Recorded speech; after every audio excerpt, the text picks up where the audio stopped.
We're talking about women's reproductive issues. They can't relate. They can't really understand where we're coming from when we're talking about I'll just leave it there. When we're talking I about that, that's I an understand. example I of disagree with when you they if you're don't really need to be involved in the conversation. They can listen if they'd like to, but they don't need to be involved. They don't need to shame us about our reproductive issues. Like they can't really relate. You get what I'm saying? I Just get like what I get what prostate. you're saying.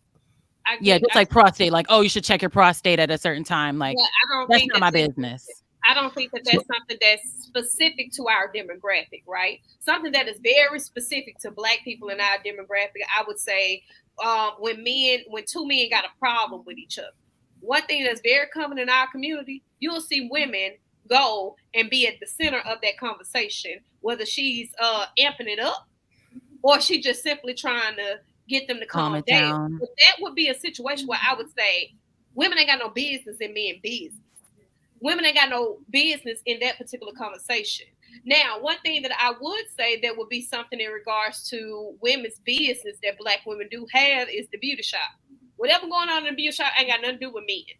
Even if there are men that working in the beauty shop, it's a place where women go and we are in proximity to each other to have a safe space, right? And that's something that you get all ages of women. It's not specified solely to just adult women. It's adolescents in there, it's babies, it's children. It's That's what I mean. So when you're talking women's reproductive system, just because a man can't relate to it or you can't relate to prostate, we do need them involved in the conversation because we study complaining about how hard pregnancy is, but you want to keep them out of conversation.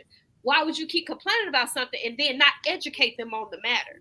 And then you want to shun them out of the conversation. That makes no sense. But when I say we need to facts. have a man business, we need to stop trying to get in the middle of things where you have two men who are saying, you know what, let me have a conversation with you man to man because we got a disagreement. And because this woman has an invested mutual interest in one or both men, here she is picking, or here she is just simply wanting to be involved in the conversation and wanting to know what's going on. And we don't need to know everything. Paris, men are doing the same thing with women.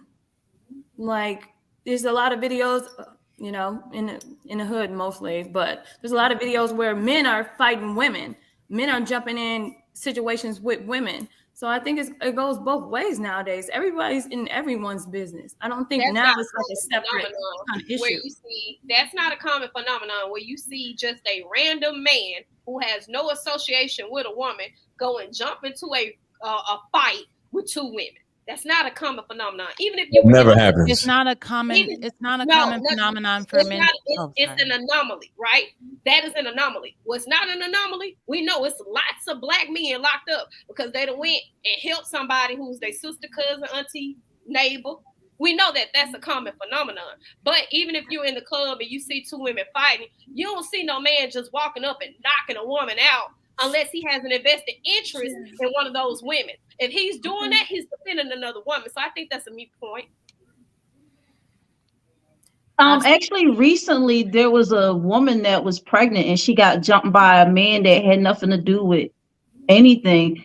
And she was in her baby dad's house, and his friend actually beat her up, and Anomalies That's jumped an into the. anomaly. It's an also anomaly, but it's happening more and more because But a it's lot of men an are more anomaly. feminine than they It's used an to be. anomaly. It's an anomaly. it's not a Like common Pat said. thing where if a man is reacting, this is everybody, right? Anytime a violent situation happens, and this is why I have to call cap on protect Black women. Anytime a violent situation happens, 90% of the time you know those people. You have some type of association or affiliation with them. They are in your environment. They are in your social circle.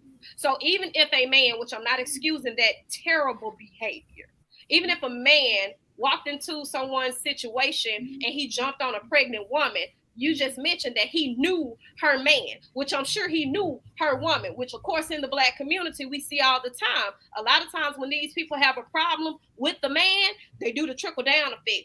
People mama houses and got shot up. So that don't really make sense to me when I'm saying, hey, there are times where you will see women, for instance, right? In our marriage situations, there's a lot of women saying nowadays, my best friends, my soulmates, and they best friends have more say so in their relationships than their own man.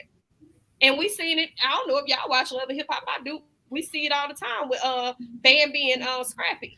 Erica Mena and Sierra got so much to say and so much input about addressing her husband and going to berate her husband and attack her husband, but they both are going through failed marriages, and can't nobody say nothing to their man. That is a direct conversation of women are in men's business that have nothing to do with them, because that is that man's household. What gives you authority, because you her friend, to go and overstep in her household?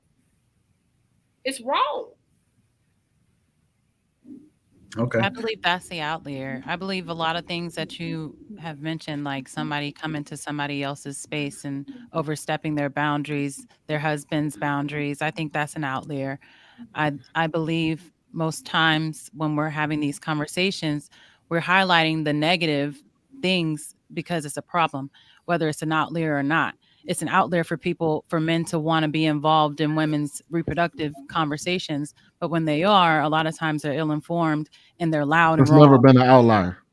Men have always had a say in when it comes to women's reproductive. That's never been an outlier. We've always been a part of the conversation. We make the laws. I don't understand what y'all don't It's never understand. been an Y'all have no outlier for business. women to be in We men's tell y'all relationships. whether y'all can do certain things or not.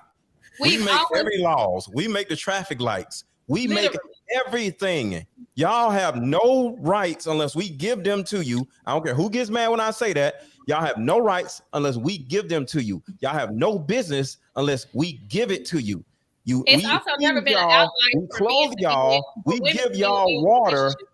Every little thing that y'all have, your hair, water, food, electricity, is given to you by men. Y'all have no business. Even down into the 90s. So like I was saying, it's a lot. Made a whole song that said it ain't none of your friends' business. It's never been an outlier for women to be in men relationship business, talking about what's going on in their household. We have always carried information, which is why it's always been a stigma that men don't like our messy ass friends. That's not an outlier. If we're gonna have this conversation, I want us to be realistic as Black women, because We're the not going only to be able to have this conversation if right. you can't let me is speak. if we being realistic about it. We're not going to be able to have this conversation if I can't speak and land my plane like you land yours. Do you agree? Oh, Fantasy Island. I don't do microaggression. I went on mute. I'm being very calm, but I waited for everyone to finish and I started speaking and you and Mr. Let Go took over. So I'll let y'all wait again.